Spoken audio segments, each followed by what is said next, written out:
Dans l'ombre des réseaux sociaux, entre les vidéos lifestyle et les tutoriels de développement personnel, un phénomène discret mais croissant prend de l'ampleur.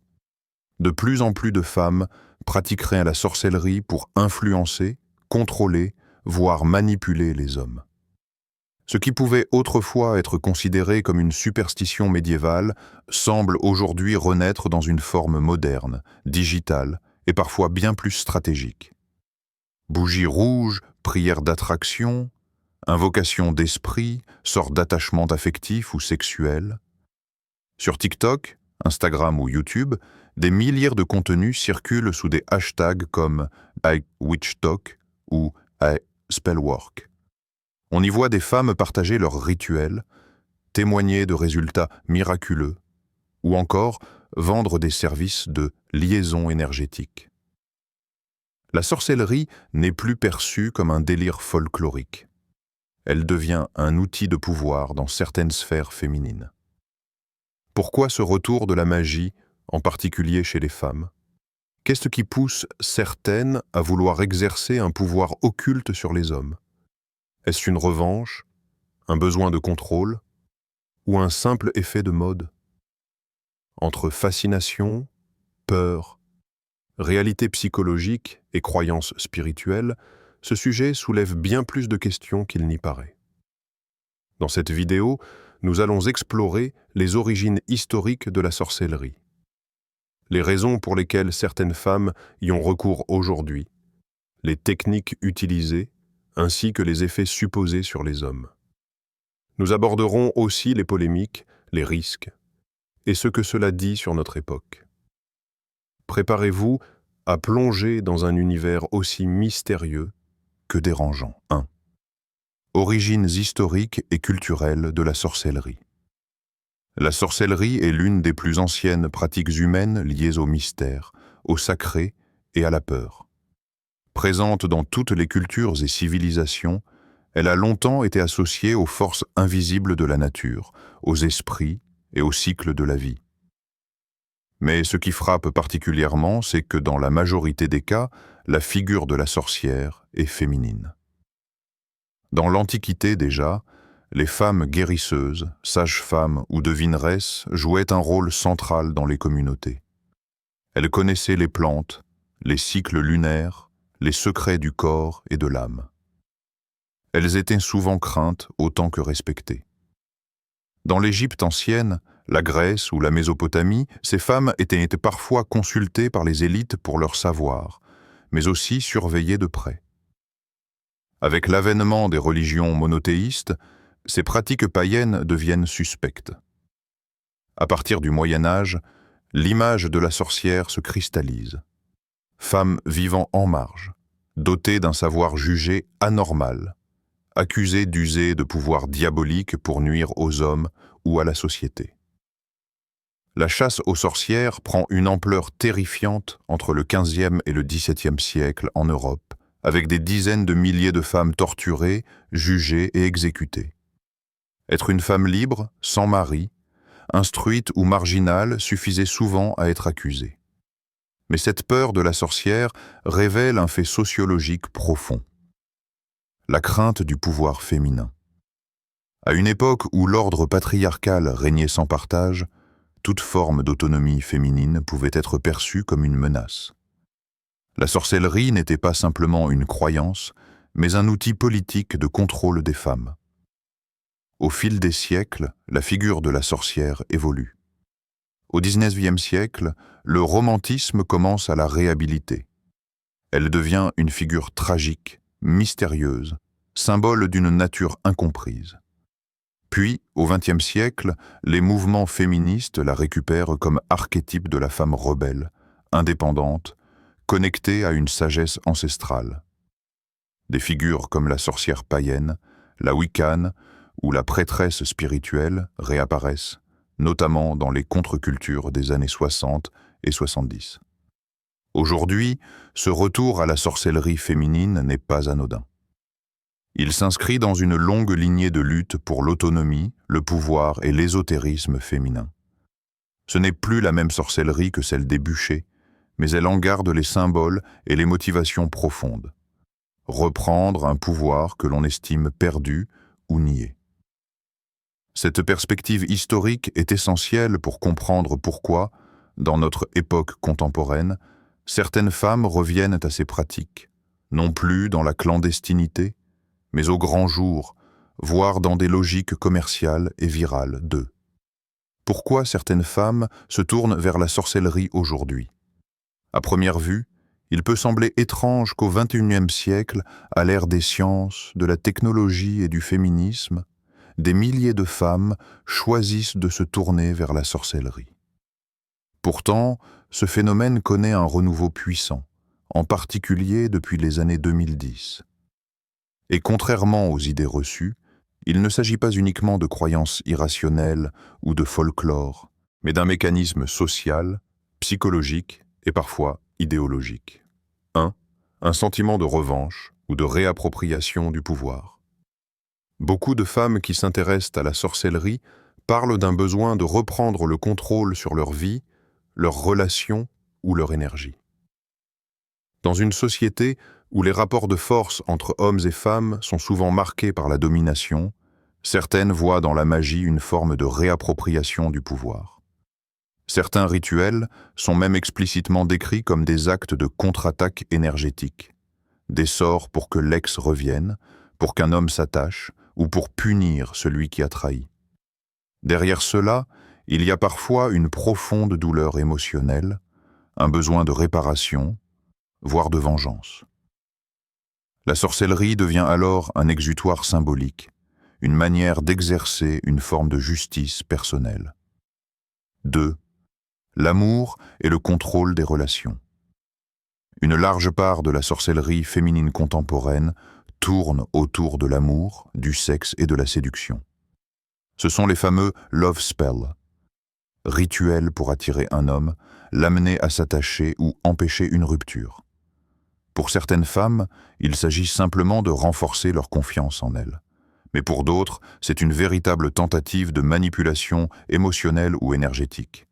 On parle parfois de travail de fixation, où l'on tente d'amener un homme à penser continuellement à une femme, à rêver d'elle, à revenir malgré lui.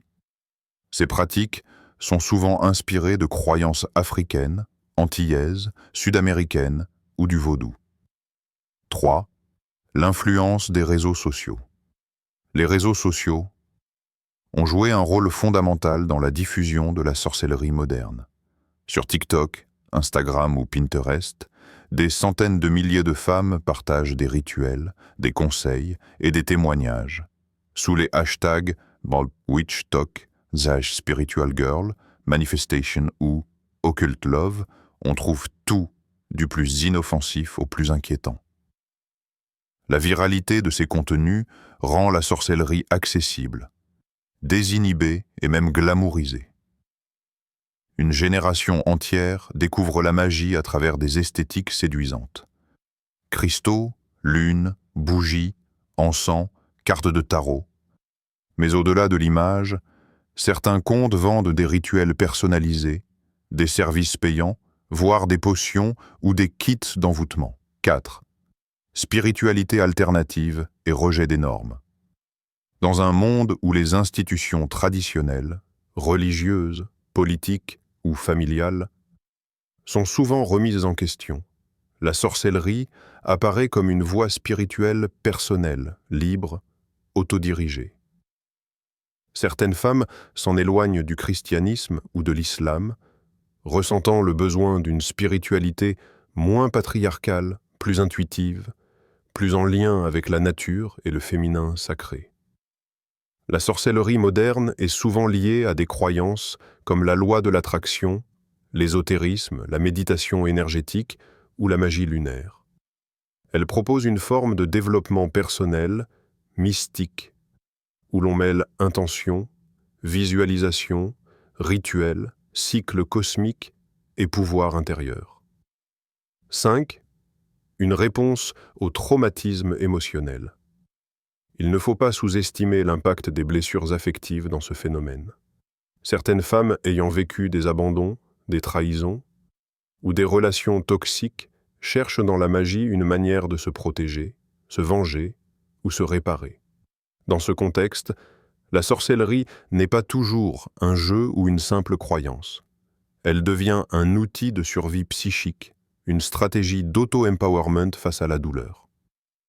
En résumé, les raisons pour lesquelles certaines femmes pratiquent la sorcellerie aujourd'hui sont multiples. Désir de contrôle, besoin d'amour, rejet des normes, recherche spirituelle, mais aussi souffrance. Ce n'est pas un phénomène marginal ou absurde. C'est une réponse complexe à un monde où les rapports affectifs et de pouvoir sont de plus en plus instables. Mais derrière ces motivations se pose une question essentielle. Jusqu'où peut-on aller sans franchir la ligne de la manipulation? 3. Techniques les plus couramment utilisées selon les croyances populaires. La sorcellerie pratiquée aujourd'hui, notamment par certaines femmes dans le but d'influencer les hommes, repose sur une combinaison de rituels, d'objets symboliques et de croyances énergétiques. Bien qu'il existe de nombreuses variantes selon les cultures et les origines, plusieurs techniques reviennent fréquemment dans les témoignages, les forums ou les vidéos en ligne. 1. Les rituels d'amour et de fixation affective. Ce sont les plus populaires. L'objectif est généralement de provoquer un attachement émotionnel fort, une obsession ou un retour amoureux. Ils sont parfois qualifiés de spells d'attachement ou sorts de soumission affective. Voici quelques exemples. Écrire le nom de la personne sur une bougie rouge, puis la faire brûler pendant plusieurs nuits en récitant une intention précise. Enterrer une photo ou un objet appartenant à l'homme sous un arbre, accompagné d'une prière ou d'une incantation. Lier 2 poupées vaudou représentant la femme et l'homme avec un fil rouge, symbolisant l'union forcée ou irrésistible. Ces rituels sont souvent réalisés les nuits de pleine lune ou à des moments spécifiques du mois, considérés comme énergétiquement puissants. 2. L'utilisation d'objets personnels. De nombreuses pratiques consistent à utiliser des éléments corporels ou intimes de l'homme visé. Ces éléments sont censés contenir une trace énergétique ou une empreinte vibratoire. On retrouve souvent cheveux, ongles, vêtements portés, voire sous-vêtements, objets imprégnés de l'odeur ou de l'ADN de la personne, comme un mouchoir ou une brosse à dents, cadeaux ou lettres écrites par l'homme. Ces objets sont utilisés dans des rituels de liaison, souvent associés à des prières, des invocations ou des concoctions maison. 3. Prière inversée et magie noire. Certains sorts supposés plus puissants appartiennent à ce qu'on appelle la magie noire. Des rituels faits dans un but de domination, de soumission, voire de destruction émotionnelle. Cela peut inclure prière du miroir noir, censé retourner les émotions d'un homme contre lui-même. Invocation de démons ou d'entités obscures, parfois inspirées de traditions occultes anciennes. Rituel avec du sang menstruel, considéré dans certaines pratiques comme un fluide chargé d'une énergie très forte, utilisé pour lier un homme sexuellement ou émotionnellement. Ces pratiques sont controversées, souvent considérées comme dangereuses, tant sur le plan moral que spirituel. 4. Objets magiques, bougies, encens, pierres. La dimension symbolique est omniprésente. Les praticiennes utilisent des éléments censés canaliser certaines énergies. Bougie. Rouge pour l'amour passionnel, rose pour l'attachement, noir pour bannir ou faire souffrir. Encens. Utilisé pour purifier ou charger l'espace. Myrrhe, sauge, palo santo, cristaux et pierres. Quartz rose pour attirer l'amour, obsidienne pour protéger, améthyste pour calmer. Ces éléments sont souvent disposés sur un autel personnel, parfois accompagnés de prières, de cartes de tarot ou de dessins de sigil, symboles magiques. 5. Sort de séparation ou d'isolement. Outre les rituels pour attirer, il existe aussi des pratiques visant à éloigner un homme d'une autre femme ou à provoquer une rupture. écrire le nom du rival sur un papier, puis le congeler dans un verre d'eau pour geler ses actions. Fabriquer un sachet contenant des ingrédients comme le poivre noir, le vinaigre ou les clous, censés créer des tensions et des disputes dans un couple. Ces sorts sont généralement accompagnés de mantras ou de prières chuchotées. 6. Influence à distance par la pensée ou les rêves. Une autre technique souvent évoquée est l'envoi d'énergie mentale ou émotionnelle à distance. Cela peut se faire par visualisation intense de l'homme en train de revenir, d'appeler ou de souffrir. Travail sur les rêves, où la femme tente d'entrer dans les rêves de l'homme à travers des rituels nocturnes. Pratique du télépathic pull, une méthode où l'on concentre ses pensées pour provoquer une réaction de l'autre, à travers le lien énergétique. Ces techniques varient en intensité, en dangerosité et en crédibilité selon les sources. Certaines les considèrent comme de simples gestes symboliques. D'autres y voient de véritables actes d'influence. Mais toutes partagent un objectif commun: orienter le comportement d'un homme sans qu'il en ait conscience. 4. Effets réels ou supposés sur les hommes. L'un des aspects les plus fascinants et les plus inquiétants de cette résurgence de la sorcellerie féminine est la question de son impact sur les hommes. Que ce soit à travers des témoignages, des vidéos virales ou des confessions anonymes, de plus en plus d'hommes disent avoir été victimes de rituels, d'envoûtement ou de manipulations invisibles. Faut-il y croire? Et quels en seraient les effets, réels ou imaginés? 1. Changement de comportement inexpliqué. Certains hommes affirment avoir ressenti un changement brutal et irrationnel dans leur comportement après avoir été en relation avec une femme soupçonnée de pratiquer la sorcellerie. Obsession soudaine pour une femme qu'ils avaient quittée sans difficulté auparavant. Incapacité à couper le lien émotionnel malgré des abus ou des trahisons. Retour systématique vers une ex-partenaire, sans raison logique, comme poussés par une force intérieure. Ils parlent parfois d'un fil invisible qui les attire, d'une perte de volonté ou d'une confusion. Confusion mentale persistante. 2. Fatigue, perte d'énergie, troubles sexuels. Un autre effet fréquemment mentionné est la chute brutale d'énergie. Certains disent se sentir vidés, physiquement et psychologiquement épuisés, après des rapports sexuels ou des périodes prolongées passées avec ces femmes. Certains vont jusqu'à parler de troubles de l'érection ou perte de désir sans cause médicale apparente, cauchemars récurrents, paralysie du sommeil, sensation de présence étrange, impression d'être pompé de l'intérieur, comme si quelque chose se nourrissait d'eux. Ces symptômes, souvent évoqués dans les traditions ésotériques, sont parfois interprétés comme le résultat d'un vol d'énergie ou d'un lien occulte non rompu. 3. Malchance, soudaine ou en série. Dans d'autres cas, des hommes racontent que leur vie a commencé à se détériorer rapidement après une rupture ou une dispute avec une femme perçue comme sorcière. Perte d'emploi, conflits familiaux, accidents répétés. Blocage professionnel ou juridique. Sensation d'être maudit ou poursuivi par la malchance.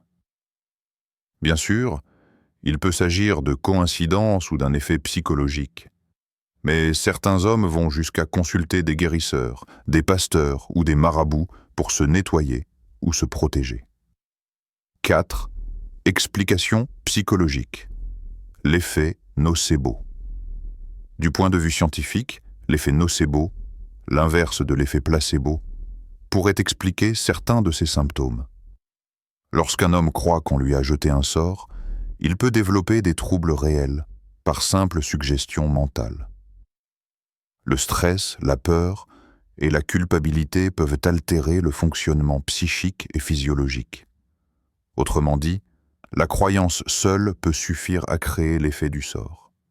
C'est la puissance de l'esprit face à ce qu'il considère comme une menace invisible. 5. consentement, manipulation et dépendance émotionnelle. D'un point de vue moral et éthique, l'usage de la sorcellerie dans une relation pose un problème fondamental. La manipulation sans consentement. Même si l'effet est symbolique, le fait de chercher à contrôler les émotions ou les décisions d'une personne à son insu s'apparente à une forme de domination mentale. Dans ce sens, certains parlent de véritables relations de dépendance affective programmées. L'homme devient émotionnellement prisonnier sans savoir pourquoi. Il agit sous influence, confond amour et obsession, et n'arrive plus à faire la part des choses. En somme, que les effets soient réels, psychosomatiques ou spirituels, ils existent pour ceux qui les vivent. Et c'est là tout le paradoxe de la sorcellerie. Elle agit parfois autant par les forces invisibles que par la puissance des croyances. Les hommes qui en sont victimes rapportent un profond sentiment de perte de contrôle, de confusion et parfois de détresse silencieuse. 5. L'essor de la sorcellerie féminine à l'ère numérique. Si la sorcellerie a longtemps été dissimulée, pratiquée en secret ou transmise oralement dans des cercles fermés, Internet a tout changé. Aujourd'hui, n'importe qui peut accéder à des milliers de rituels, de tutoriels magiques et de conseils ésotériques, en quelques clics. Et ce phénomène connaît un essor fulgurant chez les femmes, notamment les jeunes générations, grâce à la culture numérique. TikTok, Instagram, YouTube. Les nouveaux hôtels magiques, les réseaux sociaux ont transformé la pratique de la sorcellerie en phénomène de masse, notamment via des plateformes comme TikTok.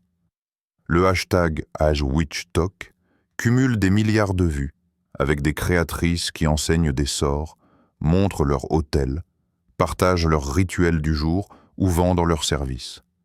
Instagram, de son côté, regorge de comptes ésotériques proposant des messages canalisés, des rituels lunaires ou des tirages de cartes personnalisées. Quant à YouTube, des centaines de chaînes se spécialisent dans l'enseignement de la magie féminine, des bains spirituels ou des prières de retour affectif. Tout cela crée une communauté virtuelle active qui rend la sorcellerie moderne accessible, visuelle et parfois très lucrative. Marché de la spiritualité, un business en pleine croissance. La sorcellerie numérique ne se limite pas au contenu gratuit. Elle a donné naissance à un véritable marché, vente de bougies magiques, d'encens, de grimoires, de talismans personnalisés. Consultation en ligne, retour d'affection, protection, lecture énergétique. Abonnement à des cercles de sorcières numériques, où les femmes se retrouvent pour partager des rituels ou lancer des intentions collectives. Certaines influenceuses ésotériques gagnent leur vie grâce à ce contenu, créant des marques autour de leur pouvoir spirituel, mêlant développement personnel et magie. Communautés privées et forums secrets. En parallèle des réseaux grand public, des groupes privés et forums fermés se sont créés. Sur Telegram, WhatsApp ou Discord, des femmes échangent des rituels plus sombres, souvent liés à la magie d'attachement, à la manipulation affective ou à la domination sexuelle. Ces espaces sont rarement modérés, et les contenus peuvent dériver vers des pratiques moralement discutables. La sorcellerie, relookée pour l'ère digitale. Ce renouveau numérique de la sorcellerie repose aussi sur une esthétique bien définie. Lumière tamisée, symboles lunaires, filtres mystiques, cristaux brillants. Le monde magique est devenu instagrammable, attirant une audience jeune, souvent en quête de sens, de pouvoir personnel ou de solutions rapides à leurs problèmes affectifs. En conclusion, la sorcellerie féminine ne se pratique plus dans l'ombre, mais s'expose, se monétise et se viralise. Internet a démocratisé l'accès à ces pratiques, tout en floutant les frontières entre le spirituel, le psychologique et le marketing. Un phénomène qui soulève des questions profondes sur le pouvoir, la croyance et la manipulation à l'ère numérique. 6. Controverses et perceptions dans la société, la montée en puissance de la sorcellerie féminine, notamment dans le contexte des relations amoureuses, ne laisse personne indifférent. Entre fascination, crainte, rejet et revendication, les perceptions sont très contrastées et les controverses nombreuses. Ce phénomène divise. Est-ce un outil d'émancipation ou une dérive dangereuse? Une mode inoffensive ou une forme de manipulation émotionnelle? Un conflit avec les traditions religieuses. Dans les milieux religieux, la pratique de la sorcellerie est fermement condamnée. Que ce soit dans le christianisme, l'islam ou le judaïsme, invoquer des forces occultes, manipuler l'énergie d'autrui ou tenter d'influencer le destin est vu comme une transgression spirituelle grave. Beaucoup considèrent ces pratiques comme sataniques, associées à la corruption morale et au pacte avec des entités obscures.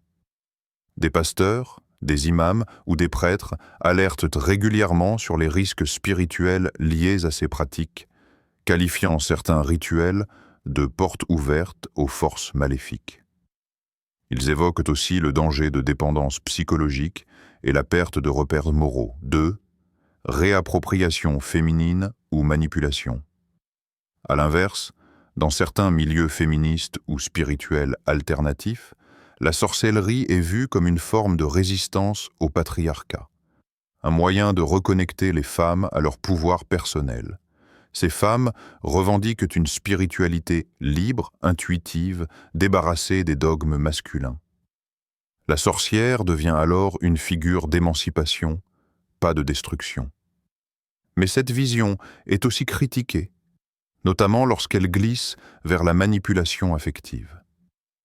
Des voix s'élèvent pour dire que, derrière l'apparence spirituelle, il s'agit parfois de contrôler les émotions ou le libre arbitre d'autrui, ce qui va à l'encontre de toute éthique relationnelle, quelle que soit la croyance. 3. Une banalisation préoccupante. Enfin, certains s'inquiètent d'une banalisation des pratiques occultes sur les réseaux sociaux. Les rituels d'envoûtement, parfois lourds de conséquences psychologiques, sont présentés comme des solutions rapides à des problèmes affectifs, sans filtre ni mise en garde. Le risque est que des jeunes, en quête de pouvoir ou d'amour, s'engagent dans des pratiques qu'elles ne maîtrisent pas, avec des effets réels sur elles-mêmes ou sur autrui. En somme, la sorcellerie moderne est au cœur d'un débat idéologique, spirituel et éthique. Entre mysticisme libérateur et manipulation dangereuse, chacun y voit ce qu'il redoute ou ce qu'il désire. Ce que nous avons exploré n'est pas simplement une mode passagère, ni un folklore poussiéreux. La sorcellerie pratiquée par certaines femmes aujourd'hui, notamment à des fins de contrôle amoureux ou sexuel, est un phénomène complexe qui mêle histoire, spiritualité, psychologie, culture numérique et rapport de pouvoir. Derrière une bougie, une prière ou un sort d'attachement, il peut y avoir un besoin profond de reconnaissance, d'amour ou de réparation. Ce phénomène nous oblige à réfléchir à notre rapport au pouvoir dans les relations. Peut-on forcer un sentiment sans en payer le prix? Le contrôle de l'autre est-il un acte d'amour ou une forme déguisée de violence? Et que révèle cette montée de la sorcellerie sur notre époque, marquée par l'individualisme, la solitude et l'obsession du lien amoureux? Peut-être que, derrière tous ces rituels, ce n'est pas tant l'homme que l'on cherche à capturer, mais soi-même. Une tentative, souvent silencieuse, de retrouver une place, une force, une magie intérieure perdue. À chacun de voir ce qu'il choisit de croire et jusqu'où il est prêt à aller.